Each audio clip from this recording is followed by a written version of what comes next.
Okay, all right, so really fast, this is the rationale behind my last post, which is that if we say that we're going to vow to be with someone for richer, for poorer, for better, for worse, through sickness and through health, etc., to death do you part.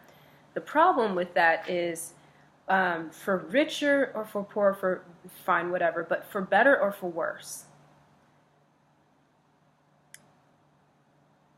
That's not a faith. When you choose to head in a direction and you're doing so by the vehicle of faith, there is no worse. There is no defeat in faith. I believe that sometimes we misteach Christianity and we make it seem as though through losing there's some sort of glory. And that's not biblically sound at all. Worse. What is worse? In my opinion, when you think of love, and if you go to 1 Corinthians chapter 13, there's an excellent definition of what love is.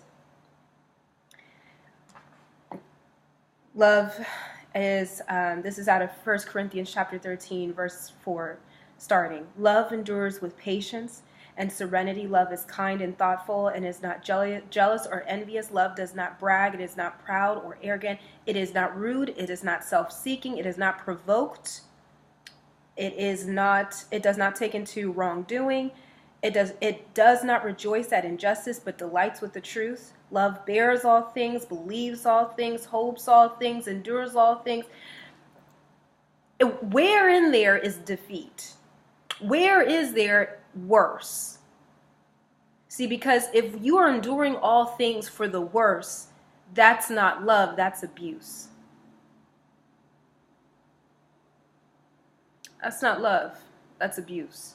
See, love rejoices in the truth. If you come to me, I love you and you love me, and you tell me something out of love and you say, darling, this is going to lead to your destruction. I say this with love, not condemnation, but I want you to know that the way that you're going, the path you're taking currently is heading towards destruction.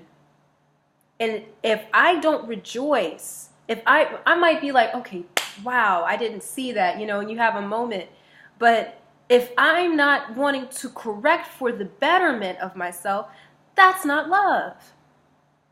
That's seeking self-interest, which is the opposite of love. So there is no worse.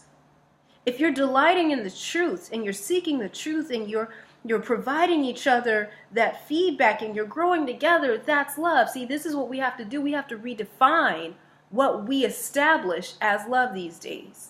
These days, love is you come over to my house, we watch some movies, we have some premarital sex, and I cook breakfast for you, and we go drink with our buddies, and we do the same things, and we have the same peeps, and we laugh at each other's memes. That's love. But that's not what love is. Love means that you patiently, earnestly, offer counsel and guidance to the other person because you can see their potential and you want them to maximize where they are. That's what love is. It's not easy. It is not easy, but it's not for the worse. For better or worse. That's not marriage. If you get to a point where you see that there needs to be change, then you edify in faith. You speak words of encouragement. You think this thing through, but you don't settle for a lesser station because God made you the head, not the tail. Where is worse ever endorsed as something that the Bible has said that you're supposed to have when you're walking in faith and love? Trials, sure, but that's not for the worse. When you embrace something for the worse, that means that you were here and you did like this. Because if we do back this like this again, that was not for the worse. That was a trial we overcame. That's for the better. All things work to the glory of God. All things work for his good.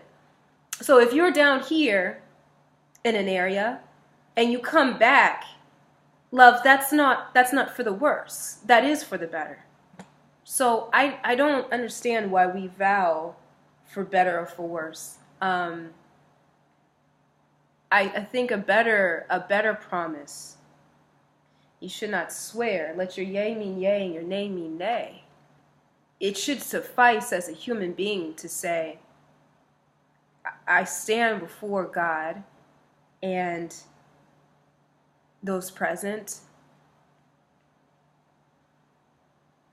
and I love you, and I'm not going to abandon you in your pursuit of being the very best person in His purpose.